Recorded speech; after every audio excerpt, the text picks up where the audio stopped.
আমাদের দেশে ১০০-র মধ্যে 90% মানুষের কিন্তু ঠান্ডাজনিত প্রবলেম থাকে। যাদের সর্দি কাশি বা ঠান্ডার প্রবলেম থাকে তাদের জন্য আজকে এমন একটি চা নিয়ে এসেছি, যে চাটা মশলাদার একটা চা।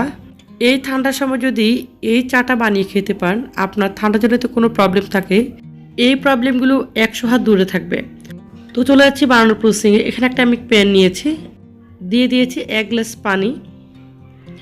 তারপর এখানে আমি দিয়ে দিব আদা কুচি। দেশি যে আদাটা ওইটা দিয়েছি, কারণ দেশি আদাটা ঝাঁজ কিন্তু বেশি থাকে। দিয়েছি ১ টুকরো দারচিনি, কয়েকটা লবঙ্গ, আর দিয়েছি এখানে নিয়েছি এলাচ, মাঝখান থেকে ফেড়ে দিয়েছি। তারপর এখানে আমি দিয়ে দিয়েছি তুলসী পাতা। এই তুলসী পাতাটা আমি রোদে শুকিয়ে ফ্রিজিং করে রেখেছিলাম।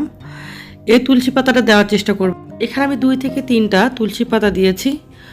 আজকে যে চাটা বানাচ্ছি এটা শুধু বড়রা না, অনেক বাচ্চাদের কিন্তু ঠান্ডাজনিত প্রবলেম থাকে, বাচ্চাদেরকেও কিন্তু এটা খাওয়াতে পারেন।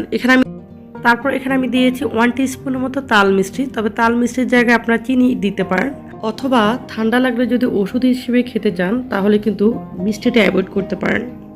এখানে আমি ফার্স্টে যে ১ গ্লাস পানি দিয়েছি, ওই ১ গ্লাস ২ কাপ পানির পরিমাণ ছিল। সবগুলো মশলা দিয়ে, উপকরণগুলিকে দিয়ে আমি এখন ২ কাপ থেকে ১ কাপে নিয়ে আসছি, মানে জাল দিয়ে ১ কাপে নিয়ে আসছি।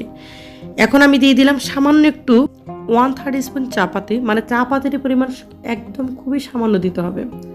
এখন চা পাতাটি দিয়ে কিছুটা টাইম আমি এটাকে জাল দিয়ে নিব।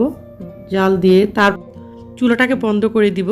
চুলাটাকে বন্ধ করে এখন আমি এই পর্যায়ে দিয়ে দিব লেবুর রস। একটা লেবুর একদম অর্ধেকটা দিয়ে দিব রসটা। এই লেবুর রসটা কিন্তু অনেক উপকারী হয়, প্লাস খেতেও অনেক টেস্টি হয় এই চাটা। প্লাস এটার কালারটা কিন্তু অনেক চেঞ্জ হয়ে যায়, কালারটা কিন্তু অনেক সুন্দর হয়। তবে এই চাটা কিন্তু শুধু ঠান্ডার জন্য না, যারা ওয়েট লস করতে চান তারাও কিন্তু খেতে পারেন, অনেক উপকার হবে। আর প্লাস বাচ্চাদের জন্য যদি করেন তাহলে অবশ্যই চা পাতিটা অ্যাভয়েড করতে পারেন। তো এখন আমি এটা ঢেলে নিয়েছি। আর যদি এই চাটা যদি এই শীতের সময় কন্টিনিউয়াস খেতে পারেন তাহলে কি বলবো, এটা আপনার ওষুধও লাগবে না। যাদের ঠান্ডা বেশি প্রবলেম থাকে তাদের জন্য এটা ওষুধের মতো কাজ করবে। যেমন আমার কিন্তু প্রচুর ঠান্ডার প্রবলেম, আমার দেখা যায় ২ দিন পর পর গলা ভেঙে যায়, কাশি হয়, ঠান্ডা লেগে যায়। তার জন্য এই চাটা কিন্তু আমার জন্য খুবই উপকারী হয়। তার জন্য আপনাদের সাথে শেয়ার করা। অনেকেরই ঠান্ডার প্রবলেম থাকে, আপনার একটি শেয়ারের মাধ্যমে হয়তো অনেকে হয়তো উপকৃত হবেন দেখে। তাই প্লিজ আপনার ফেসবুকে একটা শেয়ার দেওয়ার অনুরোধ রইল। আর চ্যানেলটি নতুন দেখলে বা ভিডিওটি নতুন দেখলে চ্যানেলটি সাবস্ক্রাইব করার অনুরোধ রইল। আসসালামু আলাইকুম।